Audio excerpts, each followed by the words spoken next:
আমরা তিন ভাই তিন ভাগে কোরবানি দেই। এক ভাইয়ের অবস্থা ভালো, তাই সে বেশিরভাগ টাকা দেয়, আর আমরা অল্প কিছু পরিমাণ শরিক হই। তাহলে কি আমাদের কোরবানি আদায় হবে কিনা? এটা একটা গুরুত্বপূর্ণ প্রশ্ন। কোরবানি দেওয়ার ক্ষেত্রে বিশেষ করে যখন ভাই ব্রাদাররা মিলে কোরবানি দেন, তখন এরকম পরিস্থিতি তৈরি হয়। একটা গরুর দাম ধরুন 70,000 টাকা। তো এক ভাই, তার উপার্জন অনেক কম, সেজন্য সে 5,000 টাকা দিচ্ছে,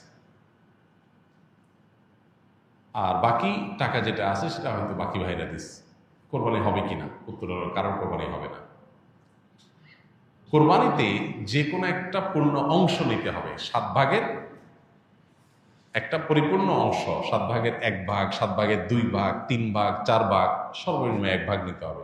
ভগ্নাংশ নেওয়া যাবে না, অর্থাৎ 1 ভাগেরও অর্ধেক নেওয়া যাবে না। 2 ভাগ মিলে 1 ভাগ নিয়েছে, হবে না, তখন সেটা গোস্ত খাওয়া হবে। পশু জবাই হয়ে গেছে সহি পদ্ধতিতে, গোস্ত খাওয়া হবে, কিন্তু কোরবানি হবে না। কোরবানি বিশুদ্ধ হইতে হলে প্রত্যেককে পূর্ণাঙ্গ একটা ভাগ নিতে হবে। হ্যাঁ, এখন এমন হতে পারে যে এক ভাইকে আল্লাহ আর্থিক সচ্ছলতা দিয়েছেন, বাকিদেরকে দেন নাই, তো কি হবে? তখন সচ্ছল যিনি, তিনি তার পক্ষ থেকে কোরবানি দিয়ে বাকি সবাইকে, সবার পক্ষ থেকে দিবেন, যে ঠিক আছে তোমার পক্ষ থেকে একটা শেয়ার, তুমি টাকা দিলা না, আমি তোমারটা দিয়ে দিলাম, এটা হতে পারে।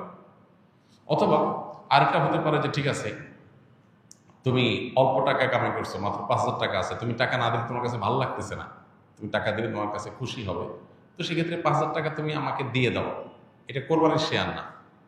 আমি কোরবানিতে এটা লাগাবো, সেটা ভিন্ন বিষয়, বাট তুমি শেয়ার হিসাবে দিলে না, এটা হতে পারে।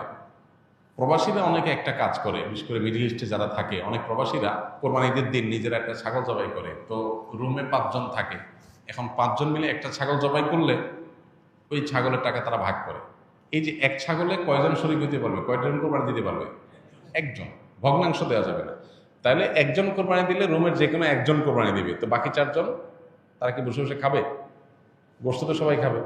তো এই জন্য তারা 5 জন মিলে ভাগ করে টাকা দেয়। এখানে কারোরই আসলে কোরবানি হবে না, জবাই করা হবে, পশুর গোস্ত খাওয়া হালাল হবে, কিন্তু কোরবানি হবে না। যদি কোরবানি হতে হয় তাহলে এমন করা যেতে পারে, 5 জন মিলে টাকা দিল একজনকে, দিয়ে বললো ভাই আপনি মুরব্বী মানুষ, বড় মানুষ, বা আপনি যে কোনো কারণে আমাদের থেকে ভিন্নতর, তো এই টাকাটা আমরা সবাই তুলে আপনাকে দিলাম, কোরবানিটা আপনার তরফ থেকে আপনি দেন, সবটা একজন হইলো, গোস্তটা সবাই খাইল। বা এই বছর আপনার তরফ থেকে হইলো, পরের বছর আমরা আবার সবাই টাকা পয়সা দিলাম, ভাই আরেকজন হলো, টাকা আপনাকে দিয়ে দিলাম আপনার তরফ থেকেও, কোরবানিটা একজনের হবে।